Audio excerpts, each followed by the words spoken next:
Então, gente boa, nós estamos de volta para falar com você, agora nesses dias em que a política está efervescente e as manifestações políticas sendo mais proclamadas ou sendo convocadas. Eu gostaria de, como amigo, irmão, pastor, ter uma palavra com você especificamente. As tragédias acontecidas nessa fusão da igreja com o Estado, elas são históricas. Desde a época de Constantino que isso tem acontecido, desde quando Constantino cooptou a igreja, as tragédias dessa fusão igreja e Estado têm acontecido. Depois de Constantino, a caminhada da igreja foi para se criar, então, os feudos, não só os feudos dos senhores feudais, mas os feudos clericais também, que geralmente se fundiam. Os senhores feudais geralmente eram ligados à família dos clérigos, ou os clérigos eram ligados às famílias dos feudais. E aí, então, só havia dois tipos de pessoas no mundo durante toda a Idade Média. Os senhores feudais, que eram os poderosos, os donos do poder, os reis, os que governavam as cidades e os estados, e o clero. E como eu disse, geralmente eles se fundiam. E a tragédia era essa, é que as pessoas eram escravizadas, viviam aprisionadas, presas e eram obrigadas a seguir a orientação religiosa que essas pessoas davam. Evidentemente que todos nós sabemos, durante a Idade Média, houve toda uma distorção daquilo que é verdadeiramente o Evangelho. Depois disso, ou durante isso, a gente pode falar das cruzadas, a gente pode falar da mortandade que tomava conta dos povos, especialmente dos mais pobres.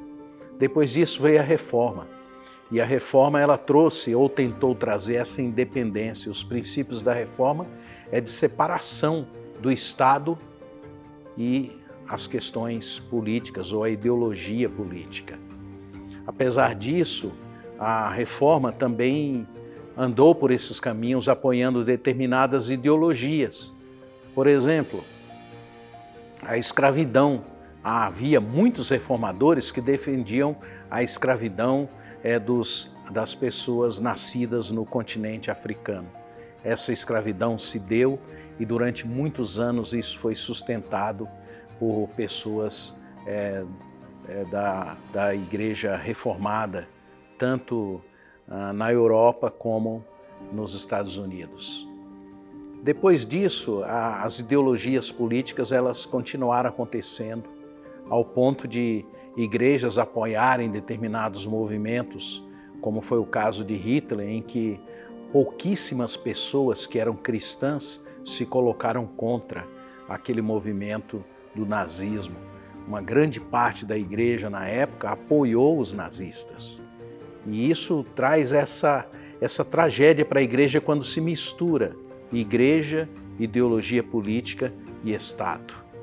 Uma ideologia política abraçada pela igreja é vista pela população, pelas pessoas, por aqueles que não são cristãos e até mesmo por aqueles que não têm muita clareza do que é o Evangelho, é vista quando a igreja abraça uma determinada ideologia, essa ideologia passa a ser vista como se ela fosse divina.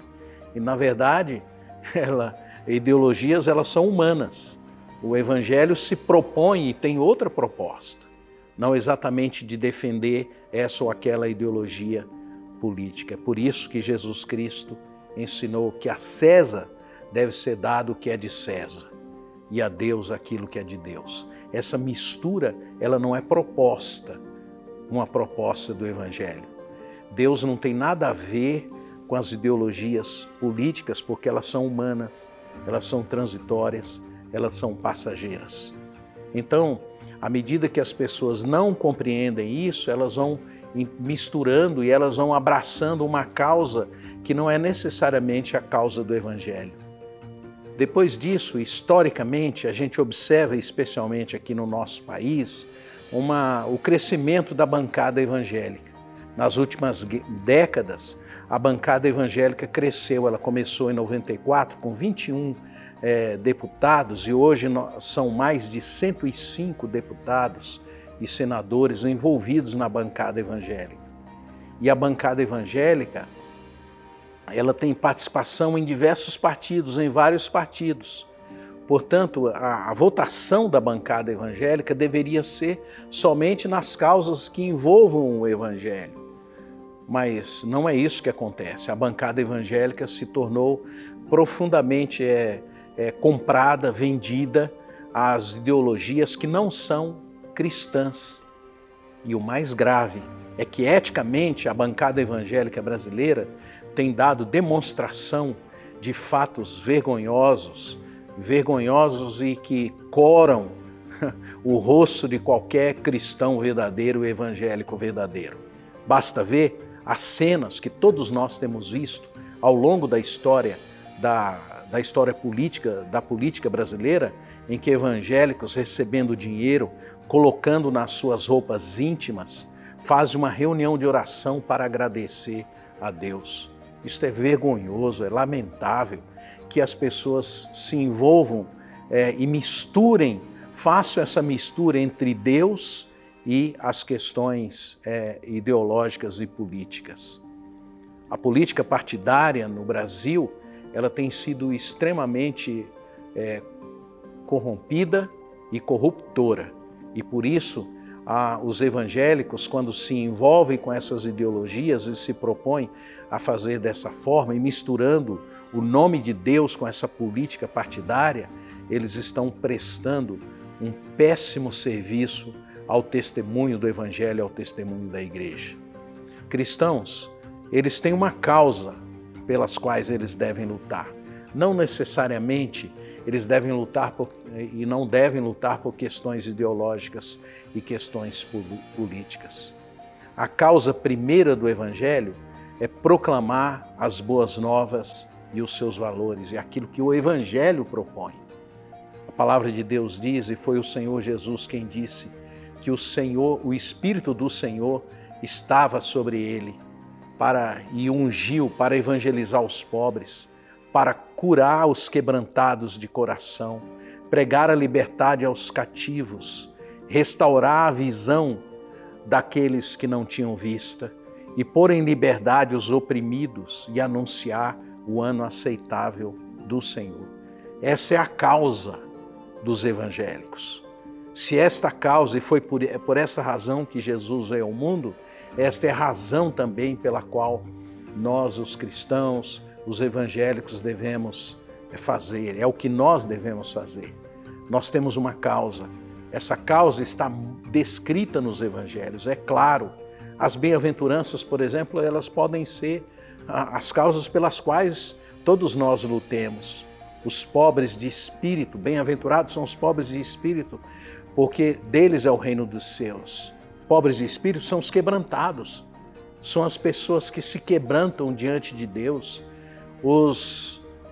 aqueles que vivem em mansidão, aqueles que buscam a mansidão, porque eles herdarão a terra. Isso significa que aquelas pessoas que vivem sem ficar reivindicando determinados direitos que não têm nada a ver com as propostas do Evangelho.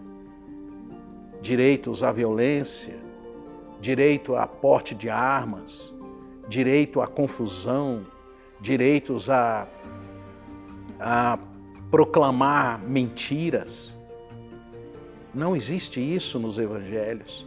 Os direitos que a Bíblia propõe é sempre a favor do pobre, como acabamos de dizer, é sempre a favor da viúva, conforme ensina a palavra de Deus, é sempre a favor do órfão, ou seja, daqueles que estão desguarnecidos, daqueles que estão humilhados pelas circunstâncias, pelas situações, pelas questões econômicas. Estas são as causas evangélicas do ponto de vista ideológico e político. A chamada do Senhor é a favor daqueles que estão vivendo situações de dor, de sofrimento, de angústia, daqueles que estão passando por privações, daqueles que estão passando por tantas necessidades. A minha chamada para você, nesses dias tão turbulentos e tanta confusão, é que o seu coração se volte para o Senhor, conforme ensina a palavra de Deus.